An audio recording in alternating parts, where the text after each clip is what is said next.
दुनिया में जो सबसे प्यारा रिश्ता है वो है पति और पत्नी का। बट कई बार इसी रिश्ते को हम संभाल नहीं पाते और हमें समझ में नहीं आता है कि दिक्कत कहाँ कहाँ आ रही है। आज एक सक्सेसफुल मैरिज अपनी कैसे बनाई जाए उसके कुछ टिप्स बताने वाली हूँ, प्लीज बहुत ध्यान से सुनिएगा। तो इसके लिए जो सबसे पहली चीज आ रही है फ्रेंड्स, कि अपने दोनों के बीच में एक ओपन कम्युनिकेशन रखिए, यानी कि आप लोग एक दूसरे से बात कर सके और वो जो बात करने का तरीका हो ना वो फेस टू फेस हो। यानी कि जब आपसे कोई बात कर रहा है तो आप फोन में बिंजिंग नहीं कर रहे हैं, आप इधर उधर मशगूल नहीं है, यानी कि आप 101 बातों को सुन रहे हैं। कई बार कुछ चीजें जो इतनी उलझी हुई होती हैं केवल एक सिंपल बात करने से हल हो जाती हैं, और बात करने से हमें ये भी पता लगता है कहाँ पर हम गलत हैं और अगला सही है। सो फ्रेंड्स, एक दूसरे को जानने समझने का मौका भी मिलता है। और ये कैसे आप जान समझ सकते हैं? एक दूसरे के साथ चाय शेयर कर सकते हैं। दोपहर में तो सब अपने अपने वर्क प्लेस में रहते हैं, एटलीस्ट रात का खाना आप शेयर कर सकते हैं। सो कुछ मोमेंट्स जो होते हैं ना फ्रेंड्स, वो साथ में गुजारना जरूरी है। फ्रेंड्स, शादी के नाम पे कई बार कुछ लोग फोर्सफुली शादी कर लेते हैं, यानी कि उन्हें अपना लाइफ पार्टनर पसंद है नहीं पसंद है, बट इसकी मर्जी की वजह से वो उसको एक्सेप्ट कर लेते हैं।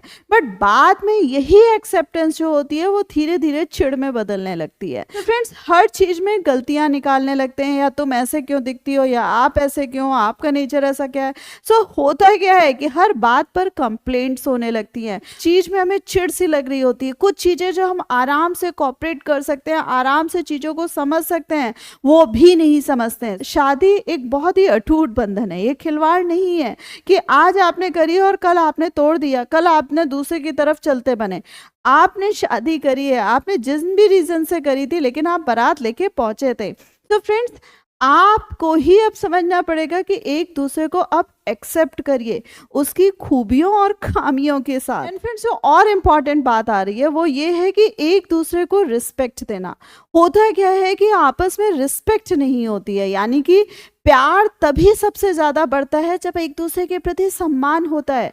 यानी कि एक दूसरे को ब्लेम करना किसी चीज के लिए, या बात बात पर शादी खत्म करने की धमकी दे देना, या एक दूसरे के पेरेंट्स या फ्रेंड्स की रिस्पेक्ट ना करना, या कई बार ऐसा भी होता है कि एक दूसरे को दूसरों के सामने नीचा दिखाना, या अपनी पूरी फैमिली का सपोर्ट करना बट अपने लाइफ पार्टनर में दुनिया भर की खामियां निकालना। सो फ्रेंड्स, अगर हम सम्मान नहीं कर रहे हैं, सो फ्रेंड्स, ये जो खोखली दुनिया, खोखला जीवन जो हम खुद जी रहे हैं फ्रेंड्स, सामने वाले को तो चीट कर ही रहे हैं, हम स्वयं को भी चीट कर रहे हैं फ्रेंड्स। क्योंकि ये जीवन हम जी तो रहे हैं लेकिन इसमें सच का कोई अस्तित्व ही नहीं है। तो फ्रेंड्स, एक दूसरे को सम्मान दे, एक दूसरे को जलील मत करें। आप अगर दूसरों के सामने अगले की रिस्पेक्ट कर रहे हैं, सो फ्रेंड्स, आपका रिश्ता तो बचा ही बचा रहेगा। द सेम वे सोसाइटी में भी आपकी रिस्पेक्ट बढ़ जाएगी। आपस में बात होती है भरोसा। कुछ लोगों को मैंने ये देखा है कि वो एक दूसरे का फोन चेक करते रहेंगे, या अगले ने किससे बात करी, अगला कहाँ जा रहा है, हर बात बात पर चेक करना, या हर बात बात पर शक करते रहना।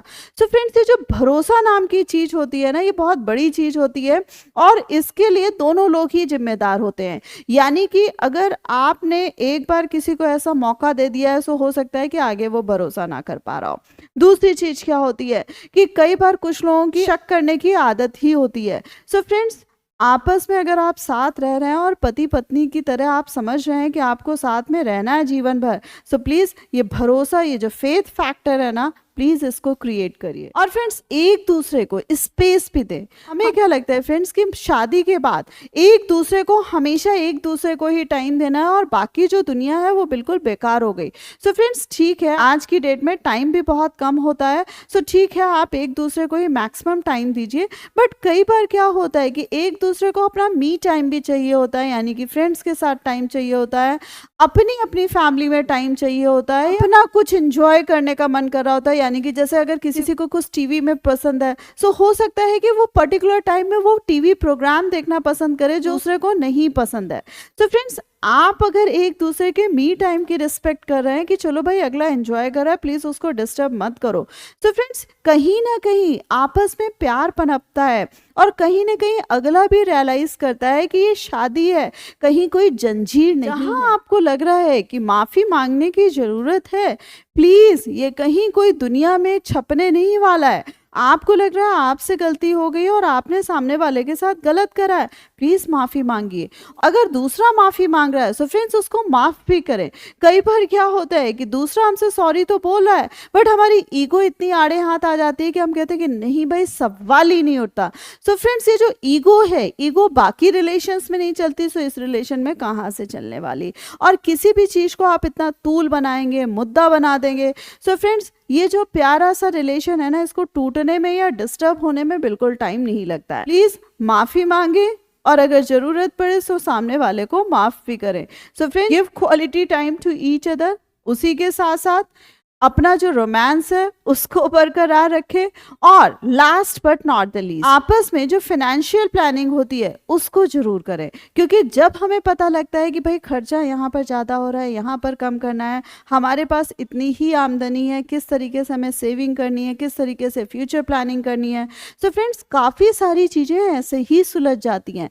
कई बार मैंने कुछ लोगों को ऐसे देखा है कि उन्हें शिकायत तो होती है कि उनकी बीवी बहुत ज़्यादा पैसे उड़ाती है, लेकिन रियलिटी क्या होती है कि पूरी की पूरी जो इनकम होती है या क्या सोर्स है, किस तरीके से चीज़ों को होना चाहिए, वो अपनी वाइफ को पूरे तरीके से रिवील ही नहीं करते हैं या बताने की ज़रूरत ही नहीं समझते हैं। जब अगर कभी उनकी वाइफ ने पूछ दिया कि सैलरी कितनी है, सो उन्हें वहीं पर चोट लग जाती है और वो बोलते हैं तुम्हें खर्चे के लिए पैसा मिल रहा है ना। सो फ्रेंड्स, इस तरीके की जो चीज़ें होती हैं, कहीं ना कहीं अगला भी बेपरवाह हो जाता है कि उसे जहाँ पे खर्चा करना है वो खर्चा कर रहा होता है। तो फ्रेंड्स, अगर आपस में भरोसा कायम करना है, सो फ्रेंड्स, ये जो फंड्स वाली चीज़ होती है, फिनेंस वाली चीज़ें होती हैं, एज इट इज़ एक दूसरे के सामने रखिए। फ्रेंड्स, होप इस वीडियो के माध्यम से बहुत सारी चीज़ें आपको समझने को मिली होंगी और जहाँ पर आप गलती कर रहे होंगे आपको लगेगा कि नहीं, ये तो छोटी सी बात है, इसको सही करा जा सकता है। प्लीज़ मुझे कमेंट करके ज़रूर बताइएगा कि आपके दिमाग में अभी कौन सा आइडिया क्लिक करा है।